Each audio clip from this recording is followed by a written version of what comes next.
Hello, my name is Dave Persons, and I'm pastor at the Wayside Presbyterian Church in Hamburg, New York. I do not want you to be ignorant, my brothers and sisters, the apostle wrote years ago, that the day of the Lord come upon you as a thief in the night. So what do you think of when you hear the phrase, the day of the Lord? Most people in our culture think of it as a sudden reappearance of Jesus to take away all those true believers in him and sending the others away to terrible judgment, eternal hell, and thus will be the end of the world.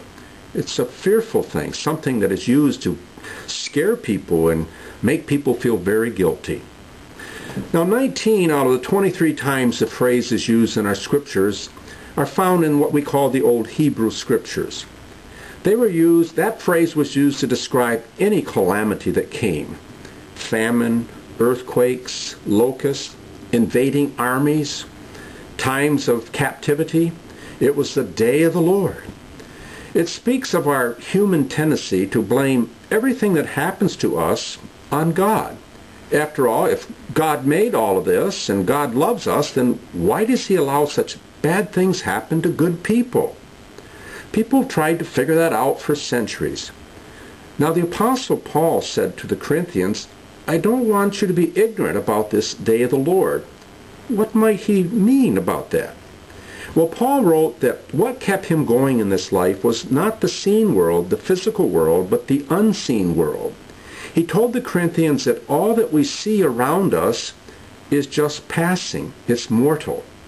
But all that's unseen, spirit, that which is intuitive, that is eternal.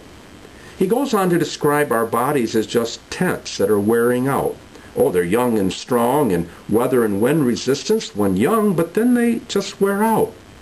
But then he says that we have a home made for us, not with human hands, but eternal in the heavens. And this is our home with God. This is our spirit. That essence of who we are is the divine children of God. And so what I believe Paul was teaching was that as we awaken to that which is beyond all the mortal stuff that we see in the world, indeed in the universe around us.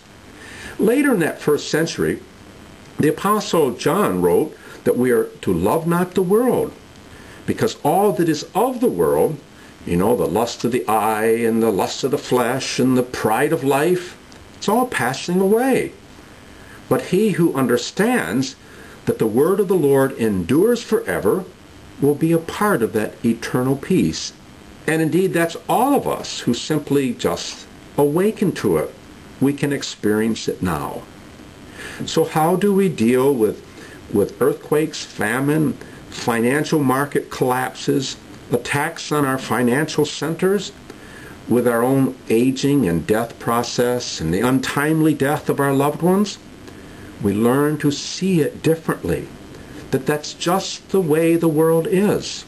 It's ephemeral. It's uncertain. It's fickle. Storms come and storms go. But the Spirit abides forever. It is always. It just is. Through that understanding and a practice of meditating upon it, we can come to peace and see the world differently too. It's as the great poet Longfellow wrote centuries ago, or hundreds of years ago, tell me not in mournful numbers that life is but an empty dream, for the soul indeed is dead that slumbers, and things are not as they seem. Life is real and life is earnest, and the grave is not its goal. Dust thou out, to dust returnest, was never spoken of the soul. And so it is.